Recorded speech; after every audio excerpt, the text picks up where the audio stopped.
এয়া চাওক আজি মই বনাব লৈছোঁ আকৌ চিকেন আলু দি তৰকাৰী। আজি মই কেনেকৈ বনাম আপোনাক দেখুৱাই আছোঁ। সেইদিনাখন যিহেতু মানুহজনে বনাইছিলে, আজি মই বনাম। এয়া মই চিকেন অলপমান ৰেডি কৰিছোঁ। তাত দিবলৈ আলু দুটা কাটিছোঁ, পিঁয়াজ দুটা, বিলাহী এটা আৰু এয়া মছলা ৰেডি কৰিছোঁ। আৰু এয়া বৰ্তমান মই কেৰাহীখন পাতিলোঁ গেছত। এতিয়া মই কেৰাহীখনত এয়া তেল দিছোঁ।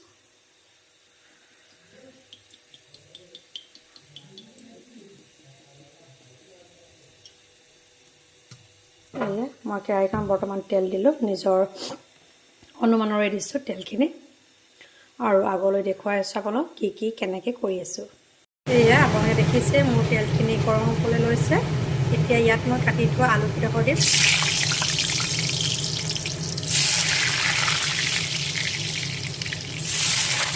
বৰ্তমান আলুকেইডোখৰ অকণমান তেলত ফ্ৰাই কৰি ল'ম। এতিয়া দেখিছে মোৰ যিহেতু আলুখিনি ফ্ৰাই কৰা হৈ গ'ল, এতিয়া মই আলুখিনি নমাম। আলুখিনি নমাই দিলোঁ। এতিয়া সেই তেলখিনিতে মই এয়া অকণমান হালধি আৰু নিমখ দি মই চিকেনখিনি অলপ সানি থৈছিলোঁ। এতিয়া মই চিকেনখিনি আজি ফ্ৰাই কৰি পিনে মই বনাম। এয়া চাওক মই চিকেনখিনি তেলত দি দিছোঁ। এইখিনি মই অলপমান ফ্ৰাই কৰি ল'ম, বৰ বেছি ফ্ৰাই নকৰোঁ, অলপমান কৰিম। দেখিছেই মোৰ চিকেনখিনি হৈ গৈছে ভজা। এতিয়া মই চিকেনখিনি নমাই দিছোঁ। চিকেনখিনি হৈ গ'ল। এতিয়া মই এই চিকেন ফ্ৰাই কৰা তেলখিনিতে মই এতিয়া আপোনালোকক পিঁয়াজখিনি দিম। আপোনালোকে মই পিঁয়াজখিনি ভাজি লৈছোঁ। মই পিঁয়াজখিনি যিহেতু বৰ বেছি ৰঙা নকৰোঁ, মোৰ আধা সিজাকৈ হৈ গৈছে। এতিয়া মই ইয়াত বিলাহী দি দিম। কাটি থোৱা বিলাহীখিনি মই এড কৰি দিছোঁ। এই বিলাহীখিনি ভাজি মই এতিয়া আপোনালোকে দেখিছে মোৰ পিঁয়াজ আৰু বিলাহীখিনি ভাজা হৈ গৈছে বৰ্তমান। ইয়াত এতিয়া মই আপোনালোকৰ মছলাখিনি দি দিম। মই যিখিনি মছলা ৰেডি কৰি লৈছিলোঁ, মছলাখিনি দিয়া সময়ত দেখাবলৈ নহ'ল বাৰু। এইখিনি মই আদা, নহৰু, হালধি গুড়ি, জিৰা, ধনিয়া, গৰম মছলা, মিট মছলা, চিকেন মছলা এড কৰিছোঁ। এই আপোনালোকে দেখিছে মই মছলা ভাজি আছোঁ আৰু মোৰ অনুমানৰে মই নিমখো দিছোঁ। মই যিহেতু গৰম মছলাটো পেকেটৰ ইউজ নকৰোঁ, মই গৰম মছলাটো ঘৰত বনাই লওঁ। ঘৰত বনোৱা গৰম মছলাৰ গোন্ধটোৱে বেলেগ আৰু সোৱাদটো বহুত বেলেগ।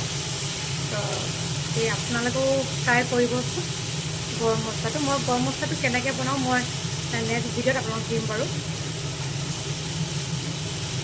আপোনালোকে দেখিছে মোৰ মছলাখিনি ভজা হৈ গৈছে। ইয়াত এতিয়া মই আপোনাৰ চিকেনখিনি এড কৰি দিছোঁ।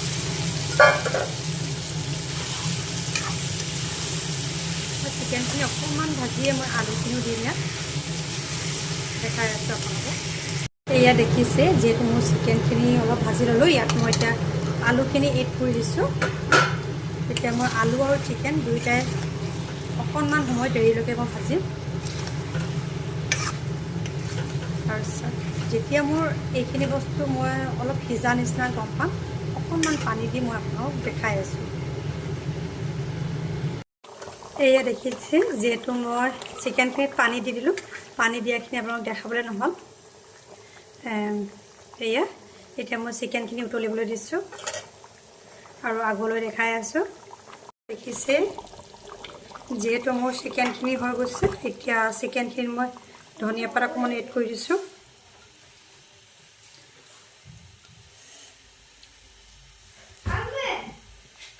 এয়া এতিয়া মোৰ চিকেনখিনি হৈ গ'ল। আপোনালোকে এবাৰ ট্ৰাই কৰি চাব মোৰ চিকেনৰ তৰকাৰীখন কেনেকুৱা হৈছে, আপোনালোকে কমেণ্টত জনাব। আৰু সকলোৱে মোৰ চেনেলটো লাইক, শ্বেয়াৰ, ছাবস্ক্ৰাইব কৰিব, কমেণ্ট কৰিব। ধন্যবাদ।